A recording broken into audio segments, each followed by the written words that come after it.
We've seen that tsatsas that are made from the bones or the ashes, or include the bones or ashes of the deceased, should not be used for circumambulation. However, tsatsas that are not made from that are made from pure earth or clay, should indeed be put in a place where they can be used for circumambulation. Because when you do this, you not only accrue the tremendous merit of making the tsatsas, but you also accrue the even more tremendous merit of causing others to accumulate incalculable merit and achieve incalculable benefits through their circumambulation. As far as the earth used for this purpose, if you're using earth that you can dig out of the ground, it should not be moldy earth. That is the kind of earth that contains a mold that can spread to and cause a house to rot, nor should it be earth that is permeated by natural gas, the type of earth that is easily lit on fire. So, and Rinpoche also said it shouldn't be that very, very dark earth that is ideal for agriculture. So you want it to be good, clean soil. And then having made the tsatsas, you should then build a tsatsa house or tsatsa shrine, which is a shrine that serves as a shelter for, container for, and a visible location of the tsatsas, so that people know where they are and can circumambulate them. If somebody circumambulates a tsatsa house filled with tsatsas, the benefits are literally beyond estimation or description. In the sutras concerning Avalokiteshvara, it says, Om Mani Padme Hum Tree, I prostrate to the great compassionate one.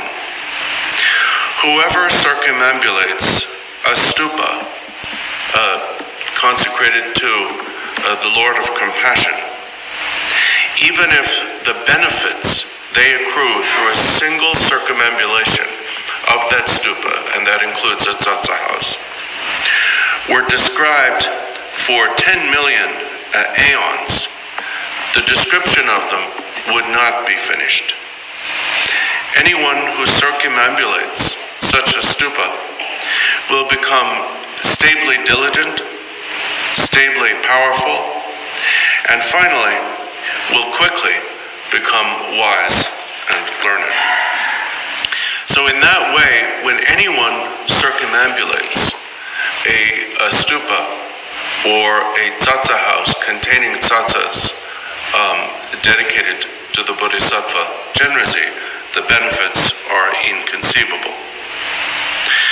So ideally, you want to create a tsatsa house that can contain either 11,112 of the 8 stupa tsatsas, or at least 1,000 of the 100 stupa tsatsas. Because by creating that, you've created in one tsatsa house 100,000 stupas all at once. Now, if the circumambulation of any single stupa, even once, has the benefits that were just described, how can we begin to imagine, let alone describe, the benefits of circumambulating a tsatsa house that contains 100,000 stupas? Incidentally, Rinpoche said, when you hear of reliquaries or stupas being called 100,000 kayas or kubum, it usually refers to the presence of 100,000 stupas or tsatsas within them in this manner. If somebody circumambulates this, for example, 11 times, they have circumambulated 100,000 times. In fact, they've circumambulated 100,000 stupas 11 times. so it's like 1 million. So how can we begin to imagine the benefit that you are bringing to others, and therefore also accruing yourself, if you create such a shrine? Even if you put the shrine in a place where people have to walk around it to do their business, in other words, you're not obstructing them, it's on the land to which you have the right, but it's just in the middle of something, and so people walk around it, even if they're doing it without the intention to circumambulate it, if they're circling around it like chaff caught in a whirlpool in the water that just spins around, they still will eventually become arhats. And we find evidence of this in the stories in the sutras, and Chamye Rinpoche says he has heard this as well in the oral tradition. So therefore, it's important not only to make tsatsas, but also to build tsatsa houses or tsatsa shrines.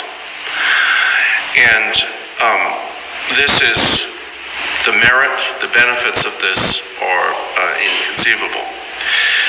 Now the next topic is where do you put them? And there are two sets of criteria, or two parameters, direction and elevation. And when you hear about the first one, direction, you're going to wonder about something.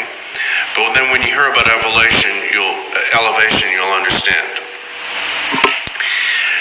When you build a tsatsa house or set up stupas, you don't put it to the east or south of a village or monastery, because east is the direction from which good fortune and health and so forth come, and south is the direction from which friends come. You should also, however, not put it at a higher elevation or uphill from the monastery or a village.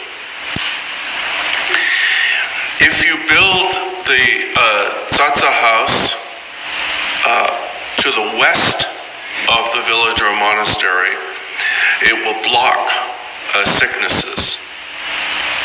And that's why you don't want to build it to the east, because it will block the winds of health.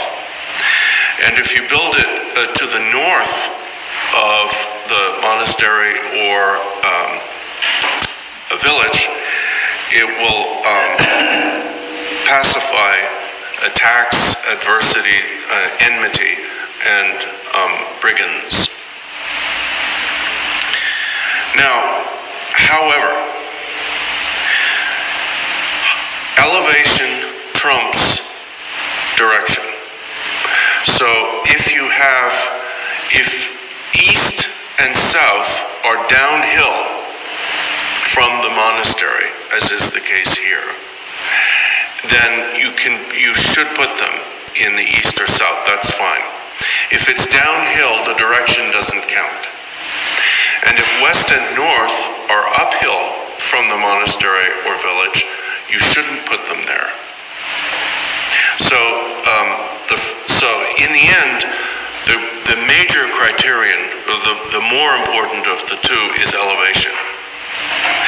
And then the second criterion is a direction. So Rinpoche said, if you're building a tsatsa house in a flat place, then you wouldn't put it to the east or south. You would put it to the west or north.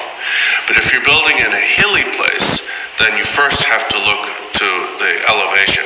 And the first thing is you never build it uphill from the monastery or village. If you can perform a taking the earth ritual before building the tsatsa house, if you can't, then simply do a cleansing smoke offering and offer tormas and command the local spirits to be cooperative.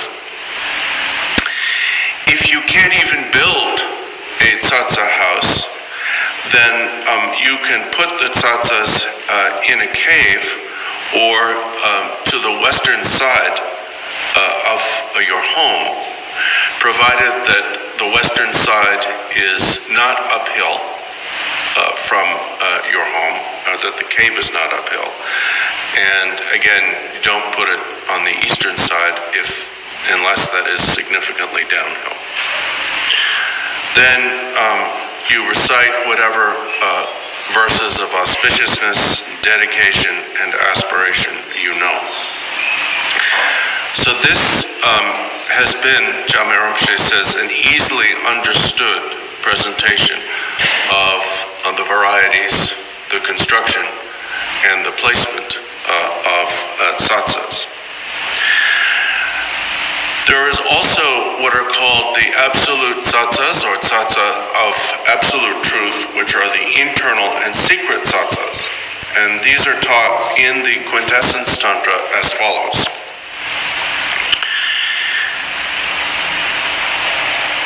If you recognize that your body is the palace of deities, and therefore they're a residence like a stupa, and you recognize that your thoughts, your various thoughts, are the deities, then you are casting the tsatsa of awareness wisdom in the mold of the empty Dharma Dhatu and installing them in the stupa of awareness wisdom. If you have that realization, then your body, or you yourself, become the ultimate stupa. If you cast or form the stupa of your own body in the mold of united means and knowledge, and recognize that the mind within your body is Mahakarunika, Genrezi, and his entourage, then you are casting the stupa or tsatsa of inseparable appearance emptiness in the mold of the empty, the Dharma Dhatu. So in short, if somebody has that type of perfect final realization, then their body becomes the ultimate stupa, and their mind the ultimate deity within it. And that is what is called the inner and secret tsatsa. Jamé Rinpoche concludes, I have written this brief account of the benefits of tsatsas at the urging of a few people. And if there are any errors in this, I confess them to the learned. By the virtue of this, may all beings complete the accumulations. And then he adds at the end, if you want to know the elaborate ways of making tsatsas, look for them elsewhere. I have written this for the benefit of everyone. In other words, if you're some kind of super scholar who wants to do a fancy tsatsa ritual, then you can find that. You already know where to find that. He says this is for most people who really want something practical that they can put into immediate use.